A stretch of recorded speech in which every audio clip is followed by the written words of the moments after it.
رہے گا قائم پہاڑ جب نہ رہے خدایا، تیرے منہ کی ایک بات بھی ٹلے گی نہ، چاہے کچھ بھی ہو۔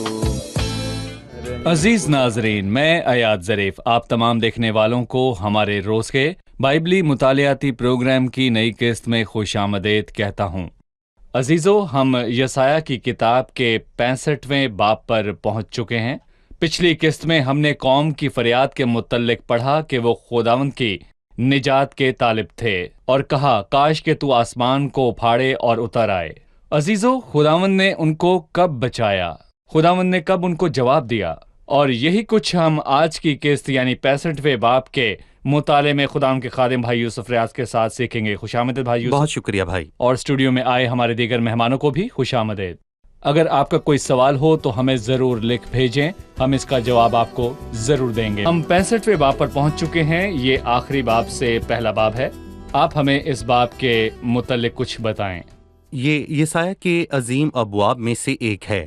اس میں آزادی اور بحالی کا بیان ہے، اور 17ویں آیت میں واضح طور پر یہ لکھا ہے کہ میں نئے آسمان اور نئی زمین کو پیدا کرتا ہوں۔ یسایہ نبی ہمیں اس باب میں اس کے متعلق بتاتا ہے، اور خداوند نے اس باب میں لوگوں کو ان کی دعاؤں کا جواب دیا۔ 63ویں باب کے آخری حصے میں اور 64ویں باب میں ایمانداروں کے بقیہ نے خداوند سے دعا کی، اور 64ویں باب میں لکھا ہے اے خداوند، کیا تو اس پر بھی اپنے آپ کو روکے رہے گا اور خاموش رہے گا اور ہم کو یوں ہی بدحال کرے گا؟ خداوند جواب دے گا۔ اس باب میں اور اگلے باب میں ہم اس کے جواب کو پڑھتے ہیں۔ خداوند فرماتا ہے کہ الفاظ 7 بار دہرائے گئے ہیں۔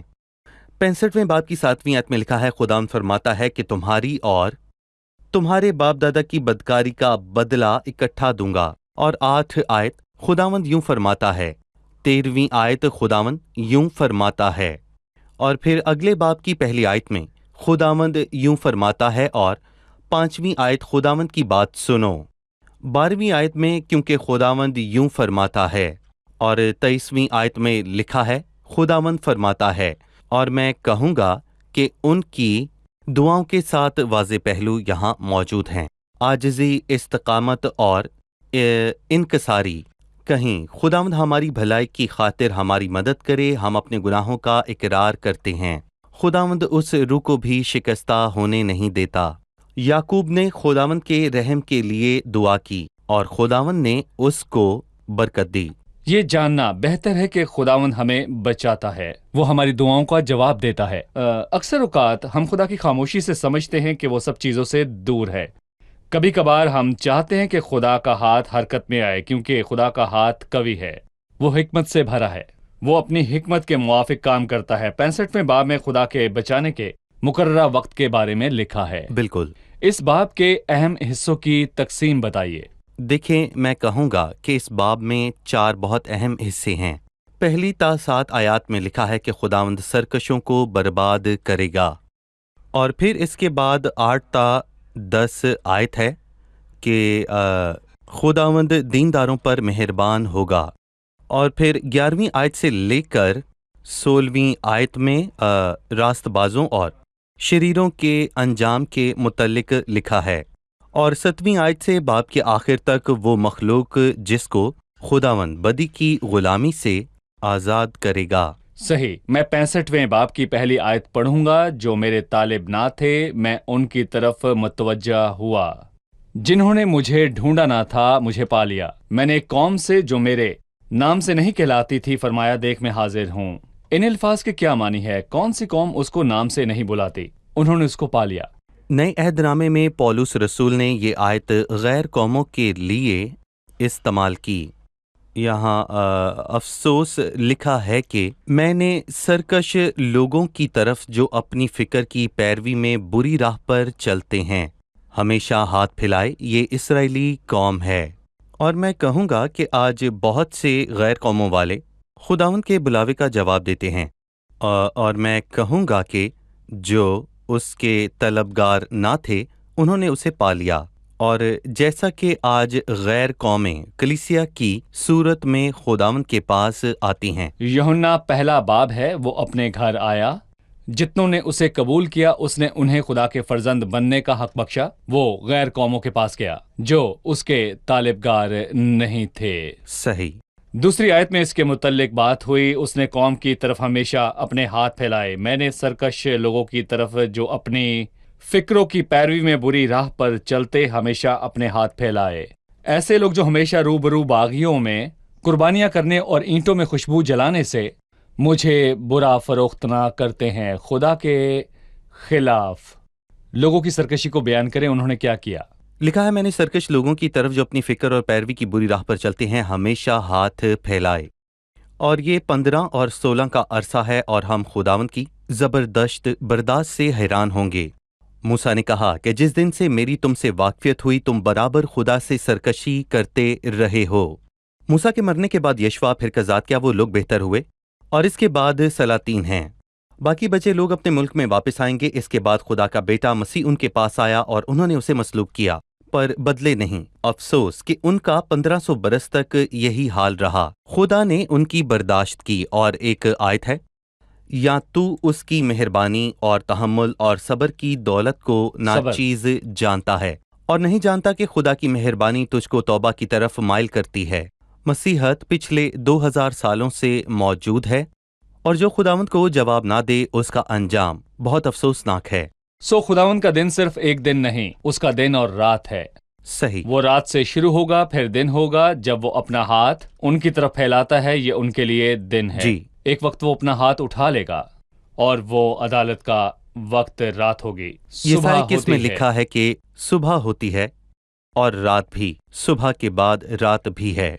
भाई यूसुफ तीसरे बाब में लोगों की सरकशी का बयान है। ऐसे लोग जो हमेशा मेरे रूबरू बागियों में कुर्बानियां करने और ईंटों पर खुशबू जलाने से मुझे बुरा फरोख्तना करते हैं, जो कब्रों में बैठते और पोशीदा जगहों में रात काटते और सूर का गोश्त खाते हैं और जिनके बर्तनों में नफरती चीजों का शोरबा मौजूद है, जो कहते हैं तू अलग ही खड़ा रह, मेरे नजदीक ना आ क्योंकि मैं तुझसे ज्यादा पाक हूं।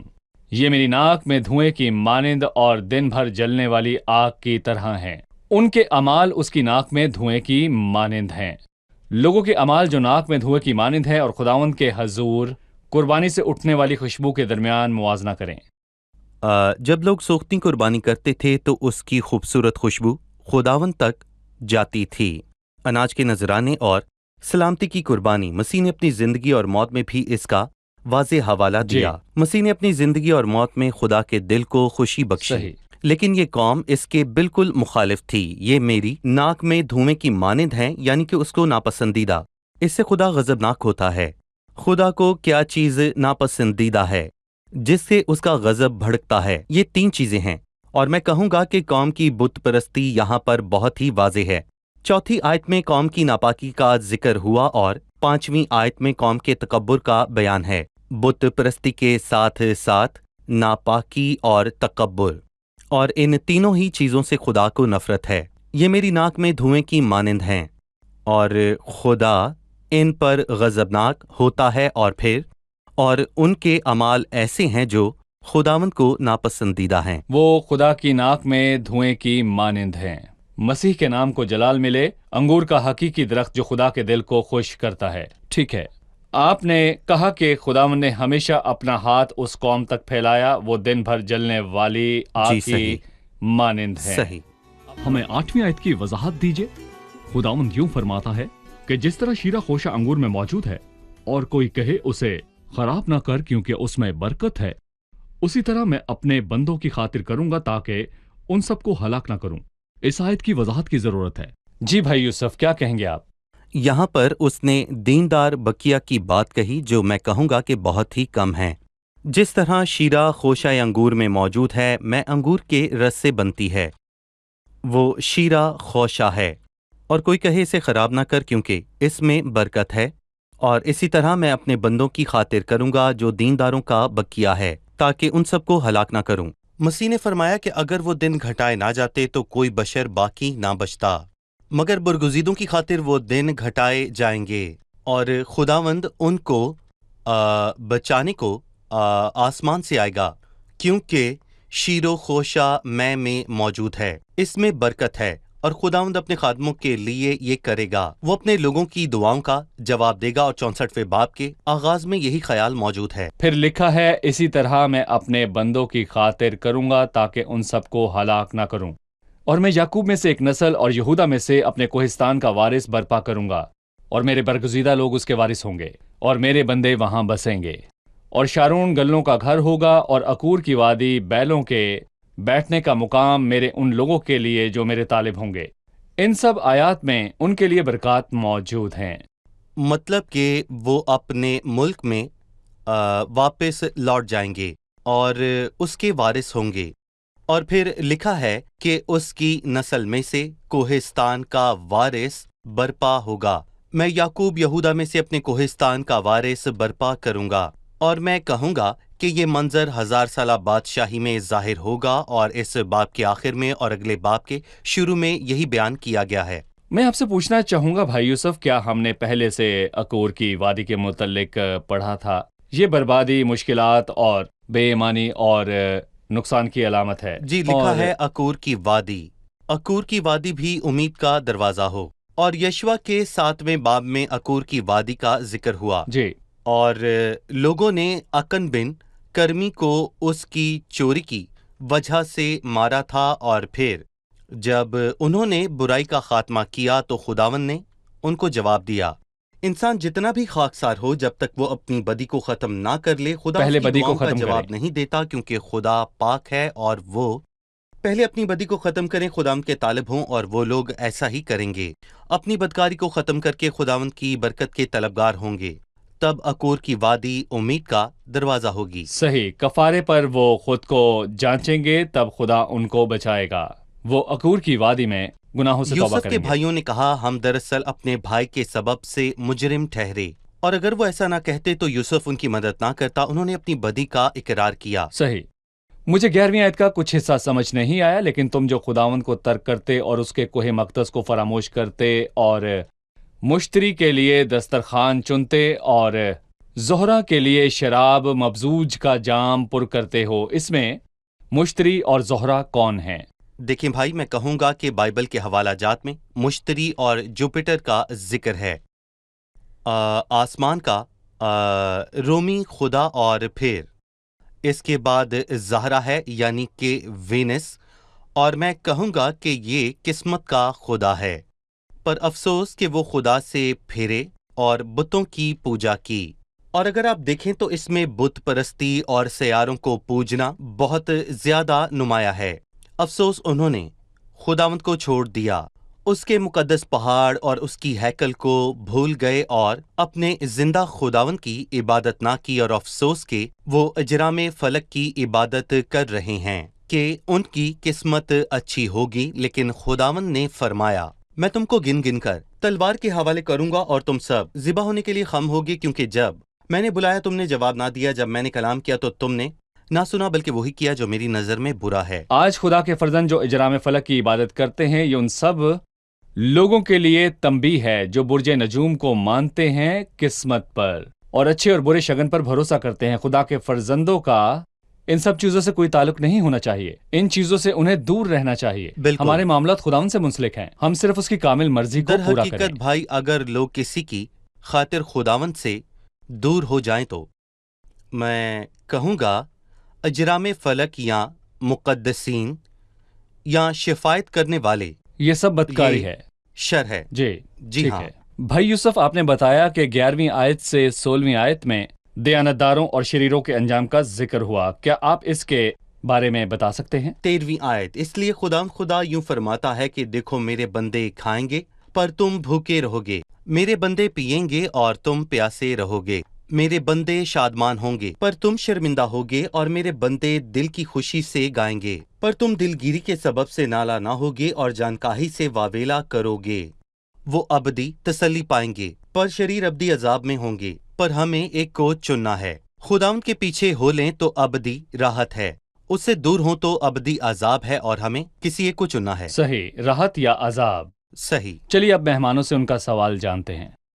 17वीं आयत है, क्योंकि देखो मैं नए आसमान और नई ज़मीन को पैदा करता हूँ और पहली चीज़ों का फिर जिक्र ना होगा, वो ख्याल में ना आएंगी। यहाँ नए आसमान के क्या मायने हैं? क्या आसमानी यरूशलेम आसमान पर होगा? हमने कहा कि ज़मीन और उसकी सब चीज़ें ख़त्म हो जाएंगी। ये नया आसमान कैसा होगा जो हमेशा के लिए कायम रहे? जी भाई यूसुफ, 17वीं आयत में नए आसमान और नई ज़मीन के क्या मानी है? दूसरा पत्रस 3 बाब में भी नए आसमान और ज़मीन की बात हुई। हमें बताइए, क्या ये एक ही हैं? दूसरे पत्रस के 3 बाब और मुकाशवा 21 में हम नए आसमान और नई जमीन के बारे में पढ़ सकते हैं, जब मौजूदा आसमान और जमीन खत्म हो जाएंगे। खुदा का दिन अबदी देखिए है। भाई, मैं कहूंगा कि पुराने अहदनामे में इसका बयान नहीं हुआ। इसका खात्मा 1000 साला बादशाह पर होगा। देखें, नबूवत में आखिरी चीज मसीह की बादशाही के दिन का बयान है, और फिर यहाँ 1000 साला बादशाही के दौर, नए आसमान और नई जमीन का जिक्र हुआ। ये इखलाकी जमीन और आसमान है, ये अबदी आसमान और जमीन नहीं, जिसको मसीह ने मत्ती 19:28 में बहाली का नाम दिया है, और पतरस रसूल ने उसको आजाद कहा, यानी सब चीजों की बहाली का वक्त, और पौलुस ने उसको मखलूक की आजादी कहा। इसकी तफसील पढ़ें तो खुशी के दिन आएंगे, हमें उस खुशी और बरकत की कसरत का एहसास होगा, और हैवान की दरिंदगी नहीं रहेगी, और जब मसीह जमीन पर हुकूमत करेगा सब बदल जाएगा। मखलूकात बतालत के इख्तियार में कर दी गई थीं जिस दिन आदम ने गुनाह किया। फिर नई मखलूक का सरबरा यानी कि मसीह आया, पिछला आदम, और उसके काम के वसीले से मखलूकात भी फना के कब्जे से छुटकर खुदा के फर्जंदों के जलाल की आज़ादी में दाखिल हो जाएंगी। ईसाया 65 और ईसाया 66 में इसका फर्क वाज़ेह है, और यहाँ 1000 साला बादशाहत के दौरान नए आसमान और नई जमीन की वाज़ेह तौर पर बात हुई। जबकि दूसरे पत्रस के 3 बाब में और मुकाशवा 21वें बाब में जहाँ नए आसमान और जमीन की बात हुई, वो सब इसके बाद होगा। खुदा के अब्दियत के रोज यहाँ सिर्फ 1000 साला बादशाहत की बात हुई। सही। भाई यूसुफ, आप हमें उन 4 राजों की तरतीब बयान कीजिए। इंसान का रोज, यीशु मसीह का रोज, खुदावंद का रोज और खुदा का रोज, ताकि नाज़रीन ये समझ पाएं आसमान और ज़मीन किस वक्त चलेगा, उन 4 दिनों में ये किस वक्त होगा। देखिए, हम इंसानों के दौर में यहाँ जी रहे हैं, और जैसा कि ईसाई नबी ने वाज़े कहा कि अहमक बामुरव्वत कहलाते हैं, और बहुत से अहमक लोग हैं उनको बामुरव्वत कहते हैं। अभी हम इस और दौर हम में हैं। इसी दौर में हैं। लोग अपनी मर्जी से किसी को इज्जत देते हैं, किसी को नहीं देते, पर खुदावंद का दिन आएगा जब अहमक बामुरव्वत ना कहलाएंगे, उसको अपनी जगह मालूम होगी। मसीह अदालत करेगा, पर आज ऐसा नहीं है। आज जो सबसे ज्यादा बड़े धोखेबाज और बुराई करने वाले हैं, वो यहाँ पर बहुत बड़े बड़े ओहदों पर फाइज हुए हैं, पर खुदावंद के दिन ऐसा नहीं होगा। हम इंसान के दौर में जी रहे हैं, और कलीसिया के तौर पर हम मसीह के दिन के मुंतजिर हैं, जब कलीसिया आसमान पर उठा ली जाएगी और हम मसीह के तख्त के सामने हाजिर होंगे। कलीसिया मसीह की दुल्हन है, और वो मसीह का बदन कहलाती है, और आसमान पर खुशी का दिन होगा, जबकि जमीन पर मुसीबत और मुश्किल होगी, और इसके बाद 1000 साला बादशाहत आएगी, और वो भी खुदा का दिन है। उसमें दिन और रात है, बड़ी मुसीबत की रात, और इसके बाद मसीह अपने दुश्मनों को खत्म करने के लिए आएगा, और उसकी हुकूमत का आगाज होगा। 1000 साला बादशाही की सुबह 1000 सालों के लिए है। इसके बाद आसमान बर्बाद हो जाएंगे, और जमीन और उस पर के सब काम जल जाएंगे, लेकिन उसके वादे के मुताबिक हम नए आसमान और नई जमीन का इंतजार करते हैं, जिनमें रास्तबाजी बसी रहेगी। और फिर मैं कहूँगा कि आज ये दौर इंसान का है, अब्दियत में रास्तबाजी है, और ये खुदा का रोज है, लेकिन आज का दिन इंसान का है। कलीसिया के आसमान पर जाने के बाद मसीह का रोज है, और खुदा का दिन 1000 साला बादशाहत के आखिरी दिन तक रहेगा। पुराने अहदनामे की नबूवतों में 1000 साला बादशाहत का दिन आखिरी दिन है। भाई यूसुफ, पुराने अहदनामे की नबूवतों में आखिरी मंजरनामा 1000 साला बादशाही का है। सही। इसलिए यसाया 65वें और 66वें बाब में आसमान और जमीन वो हैं जो मसीह की बादशाही के वक्त होंगे, बहाल शुदा हालत में। दूसरे पत्रस में खुदा के रोज का जिक्र है, नया आसमान और नई जमीन। सही। मसीह की हुकूमत में जमीन बहाली की हालत में होगी। 20वीं आयत में लिखा है, फिर कभी वहां कोई ऐसा लड़का ना होगा जो कम उम्र रहे, और ना कोई ऐसा बूढ़ा जो अपनी उम्र पूरी ना करे, क्योंकि लड़का 100 बरस का होकर मरेगा, और जो गुनाहगार 100 बरस का हो जाए मालून होगा। इस हिस्से में उम्र पूरी करने के 100 बरस या गुनाहगार की लानत के 100 बरस हैं। इसमें उम्र की दराजी है, क्योंकि मेरे बंदों के आयाम दरख्त के आयाम की मानंद होंगे और कुछ दरख्त 1000 बरस तक जिंदा रहते हैं, और लोगों की उम्रें इसी तरह होंगी जैसा कि पैदाइश 5 में ज़वाल से पहले लोगों की उम्रें हुआ करती थीं। कोई मौत नहीं होगी, शरीरों की अदालत होगी, कोई सरकशी करे तो गुनाहगार की अदालत होगी, पर 100 बरस के होने के बाद, क्योंकि 100 साल की उम्र पुख्तगी और जिम्मेदारी की उम्र गिनी जाएगी। पुख्तगी की उम्र के जिंदगी कितनी हसीन होगी। और मैं कहूँगा कि ज़िक्रिया 8वें बाब में वाज़ेह तौर पर लिखा है, और शहर के कूचे खेलने वाले लड़कों लड़कियों से मामूर होंगे, कोई अगवा कोई बदी ना होगी, और कोई ऐसा ना होगा जो हमें सताए जैसा आज के आयाम में हमें सताते हैं। और यहाँ सलामती सुलह और भलाई होगी, और मसीह हुकूमत करेगा, और खुदा के मंसूबे के मुताबिक खुशी और शादमानी का दौर होगा। आदम के गुनाह ने सब तबाह कर दिया। यकीनन 1000 साला बादशाही में सब चीजें बहाल होकर अपनी असल हालत में होंगी, मखलूकात आज़ाद होंगी। लेकिन 24वीं और 25वीं आयत में इसका बयान है, और यूं होगा कि मैं उनके पुकारने से पहले जवाब दूंगा, और वो हनूस कहना चुकेंगे कि मैं सुन लूंगा। भेड़िया और बर्रा इकट्ठा चरेंगे, और शेर बब्बर बैल की मानंद भूसा खाएगा, और सांप की खुराक खाक होगी। वो मेरे कोहे मकदस पर ना ज़रर पहुंचाएंगे ना हलाक करेंगे। खुदाउन फरमाता है, भाई यूसुफ, सब हैवान आज़ाद होंगे, लेकिन सांप की अदालत होगी, उसकी खुराक खाक होगी। दरअसल ये सांप की सजा है, क्योंकि उसने आदम को गुनाह में गिरा दिया, और आदम के गिरने से बहुत सी चीज़ें तबाह हुईं, और मसीह ने आकर आदम के गुनाह की लानत को हम सब से दूर कर दिया। लेकिन सांप के लिए लिखा है कि बाइबल मुकद्दस में लिखा है, इसलिए कि तूने ये किया तू मलाउन ठहरा। ये शैतान के किए की सजा है, और खुदा ने आदम के किए गुनाह की दस्तकारी के लिए एक मंसूबा बनाया। आदम का गुनाह और उसके गुनाह के सबब से मखलूकात मलाउन ठहरी, और वो सब आज़ाद होंगी। पर सांप आदम की वजह से मलाउन ना ठहरा, बल्कि इसलिए कि शैतान ने उसका इस्तेमाल किया, और 1000 साला बादशाहत में खुराक उसकी खाक होगी। भाई यूसुफ, बहुत शुक्रिया। अब हम मेहमानों से उनकी राय जानेंगे। आप तैयार हैं? पहली आयत में हमने उस कौम का पढ़ा जो मेरे तालिब ना थे, मैं उनकी तरफ मतवज्जा हुआ। जिन्होंने मुझे ढूंढा ना था, मुझे पा लिया। मैंने एक कौम से जो मेरे नाम से नहीं कहलाती थी फरमाया, देख मैं हाजिर हूँ। उस कौम के और लोगों की क्या मानी है? यहूदी कौम ने उसे रद्द किया, लेकिन गैर कौमों ने उसे कबूल किया। यूहन्ना ने कहा, वो अपने घर आया और उसके अपनों ने उसे कबूल ना किया, लेकिन जितनों ने उसे कबूल किया उसने उन्हें खुदा के फर्जंद बनने का हक बख्शा।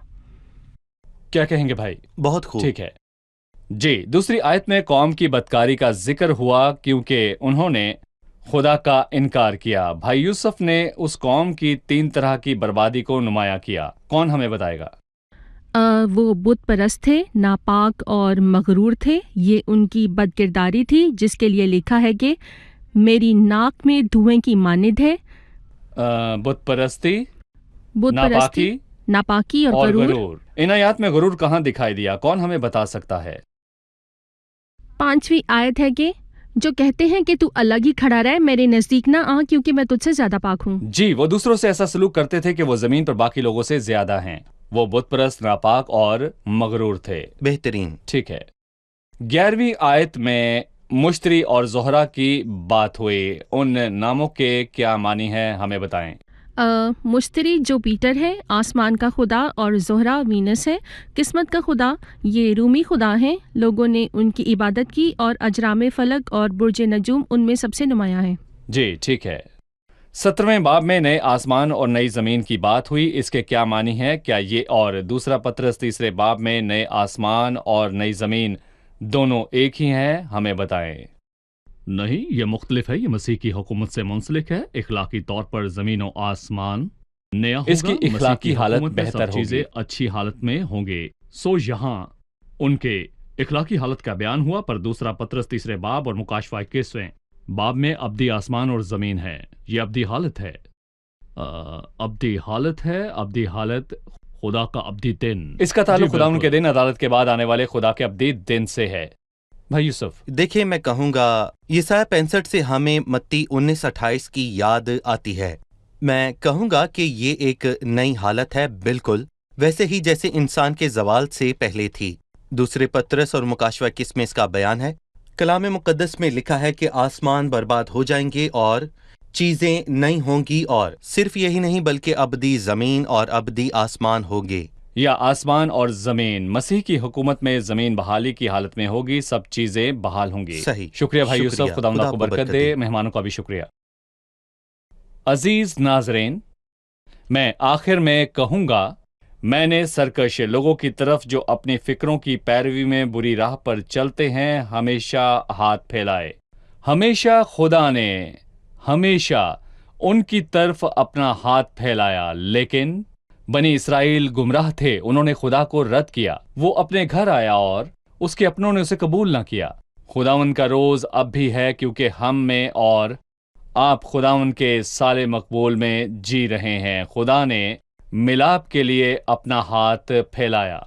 सो खुदा के कलाम को सुने, उसको अपना निजात दहिंदा कबूल करें। आने वाली किस्त में आपसे फिर मुलाकात होगी। खुदावंद आपको बरकत दे।